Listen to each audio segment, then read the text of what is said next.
तो आ गए हम चैप्टर 5 का 5.2 लेके उसकी एक्सरसाइज करने जा रहे हैं। पहले बात एक मैं बता दूंगा आपको, इसे करने से पहले आपको हमारी इंट्रोडक्शन वीडियो को देखना होगा। इंट्रोडक्शन वीडियो की लिंक आपको हमारे डिस्क्रिप्शन में मिल जाएगी। तो चलो स्टार्ट करते हैं 5.2 का क्वेश्चन नंबर 1। तो सबसे पहले समझते हैं हमारा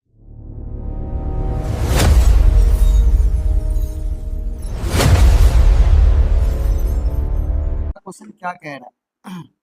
तो देखो, अगर बात करें, कह रहा है so that triangle formed by a cord, मतलब एक ट्रायंगल फॉर्म हो रहा है सर्कल के अंदर कॉर्ड की हेल्प से, and the centre of the circle is be isosceles. तो हमें बताना है कि वो आइसोसेलेस है कि नहीं। इसके लिए सबसे पहले हम एक सर्कल ड्रॉ कर लेंगे, सॉरी एक सर्कल ड्रॉ कर लेते हैं, ठीक है। और इसके अंदर एक कॉर्ड, मैं आपको कॉर्ड बता देता हूँ।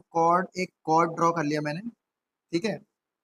एंड उसके बाद मेरे को आपको ले लेना एक सेंटर, और हमें प्रूफ करना है कि जो इस कॉर्ड्स की हेल्प से, कॉर्ड की हेल्प से जो अंदर एक ट्रायंगल बन रहा है, ये एक आइसोसेलेस ट्रायंगल है, ये प्रूफ करना है।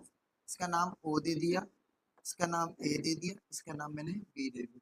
हमें प्रूफ करना है कि जो ट्रायंगल बन रहा है ये एक आइसोसेलेस ट्रायंगल है।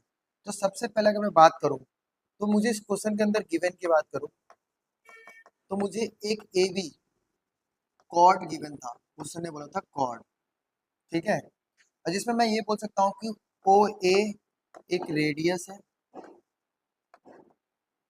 और वहीं बात करूं ओ बी, वो भी क्या है, रेडियस। ये मुझे गिवन है, और प्रूफ करना है कि एक आइसोसेलेस ट्रायंगल है। क्या प्रूफ करना है, टू। अगर बात करूं प्रूफ की, टू बात करें प्रूफ की, तो मुझे प्रूफ करना है कि एक आइसोसेलेस ट्रायंगल है। तो मुझे प्रूफ करना है कि triangle A O B is a isosceles triangle, isosceles triangle, ठीक है। एक आइसोसेलेस ट्रायंगल मुझे से क्या करना है, प्रूफ करना है। तो अगर बात मैं in triangle A O B, अगर मैं बात करूं ट्रायंगल ए ओ बी की, ठीक है, तो इसमें आप एक चीज देखोगे, जो ए ओ है वो बराबर होगा बी ओ के, because of the radius, radius, ठीक है। एक आपको बात पता होनी चाहिए कि सर्कल के अंदर जो भी रेडियस होता है उनकी जो लेंथ होती है वो क्या होती है, इक्वल। तो मैं एक लाइन लिख सकता हूं, आपको पता होगा, since two sides two sides are equal, इसके दो साइड्स क्या हैं, इक्वल। दो साइड्स क्या है भाई, इक्वल। अगर किसी, तो दस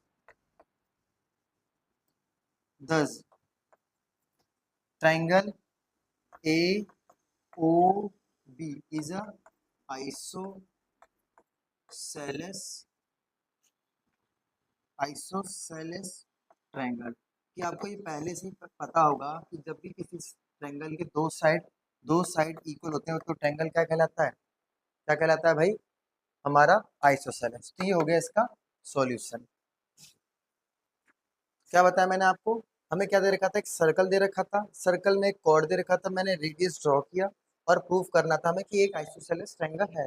तो सबसे पहले मैंने गिवन लिख दिया, देन उसके बाद जो प्रूफ करना था, उसके बाद जो मुझे गिवन था ए ओ बी बी ओ के बराबर है, यानी कि रेडियस है, और मुझे पता चल गया कि दो साइड इक्वल है। तो मैंने लिख सकता हूँ since two sides are equal thus triangle A O B is a isosceles triangle. ये था हमारा क्वेश्चन नंबर फर्स्ट। अब हम करेंगे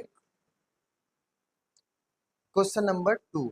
सबसे पहले हम क्वेश्चन को पढ़ेंगे और उसके बाद समझेंगे क्वेश्चन क्या कहना चाहता है। तो देखें, कह रहा है so that if two such isosceles triangle, मतलब दो आइसोसेलेस ट्रायंगल है occurring in the previous question, मतलब जो पिछले वाला क्वेश्चन था वैसे ही, हैव अ इक्वल बेस, उनका बेस क्या है, इक्वल बेस की लेंथ इक्वल है, they are congruent to each other. हमें बताना है कि वो दोनों ट्रायंगल जो है वो कॉन्ग्रुएंट है। मैंने आपको कॉन्ग्रुएंट के बारे में अपने इंट्रोडक्शन वीडियो में बहुत अच्छे से बताया है। तो यहाँ पे हम डायरेक्ट कंसेप्ट को देखेंगे। तो सबसे पहले हम अपना कंसेप्ट देखेंगे, सर्कल ड्रॉ करेंगे, और सर्कल में उसने बोला है कि दो कॉन्ग्रुएंट इसमें, तो आपको क्या लेने हैं, दो कॉर्ड लेने हैं। जैसे मान लो मैंने एक कॉर्ड ये ले लिया, ठीक है, और एक कॉर्ड सेम हाइट, एक इधर ले लिया, ये दोनों के मेरी लेंथ जो है वो इक्वल है, दोनों की लेंथ क्या है, और इनकी हेल्प से मुझे एक ट्रायंगल ड्रॉ करना है। ये तो आप इसमें देखोगे उसने बोला था कि मान लो अगर ये ए है, ये बी है, ये पी है, ये क्यू है, ठीक है, ये ओ नाम दे, तो मुझे प्रूफ करना है जो ये वाला ट्रायंगल है A O B P O Q के क्या है कॉन्ग्रुएंट प्रूफ करना है, ठीक है। जबकि उसने बताया दोनों आइसोसेलेस ट्रायंगल हैं, तो चलो इसको हम प्रूफ करते हैं। सबसे पहले ऐसे क्वेश्चन में हमें गिवन देखना होता है कि क्वेश्चन में क्या गिवन है। तो अगर गिवन की बात करूं सबसे पहले, तो क्वेश्चन में मुझे बता रखा है कि देखो ए बी इक्वल है पता किसके, पी क्यू के, क्योंकि क्वेश्चन ने बोला था सेम बेस है, क्या है, सेम बेस, सेम बेस बताया था, ठीक है। दूसरा अगर बात करूं तो आपको पता है ए ओ बी ओ और पी ओ, और ये इसके बराबर होगा, तो मैं लिख सकता हूँ ए ओ जो है, ए ओ जो है वो बराबर होगा किसके, क्यू ओ के। और ऐसी में बात करूं बी ओ जो है वो बराबर होगा किसके, पी ओ के। इन सब का एक ही कारण होगा, रेडियस, ये रेडियस है, ठीक है। चलिए अब मैं बात करूँ टू प्रूफ की, तो मुझे क्वेश्चन में प्रूफ क्या करना है। अगर बात करेंगे क्वेश्चन में प्रूफ की, तो मुझे बोला कि triangle A O B, A O B, सही से लिख देता हूँ, ए ओ बी क्या है, कॉन्ग्रुएंट, मैंने बताया था ना कॉन्ग्रुएंट का साइन होता है किसके, पी ओ क्यू के, पी ओ क्यू के। ये मुझे प्रूफ करना है, तो प्रूफ करेंगे हम। आपको याद होना चाहिए जब भी किसी दो ट्रायंगल को कॉन्ग्रुएंट करना होता है तो उसमें तीन चीजें इक्वल दिखाते हैं। देखिए हमें कौन कौन सी तीन चीजें इक्वल मिलती हैं। तो सबसे पहले मुझे ट्रायंगल ले लेता हूँ, triangle A O B and triangle P O Q. जब भी जिस ट्रायंगल को प्रूफ करना होता है पहले हम उसे ले लेते हैं और उसके बाद अब चीजें इक्वल प्रूफ करने की कोशिश करेंगे हम इसमें। तो चलो देखते हैं। सबसे पहले आपको पता है कि मेरा एओ बराबर है किसके, क्यूओ के, और बात करूं बीओ के बराबर है किसके, पीओ के। ये तो ये तो इक्वल ही है बिकॉज ऑफ रेडियस के। और दूसरी बात करूं तो ए बी इक्वल है किसके, पी क्यू के, क्योंकि क्वेश्चन में क्या था मुझे गिवन था, क्वेश्चन में क्या था, गिवन था।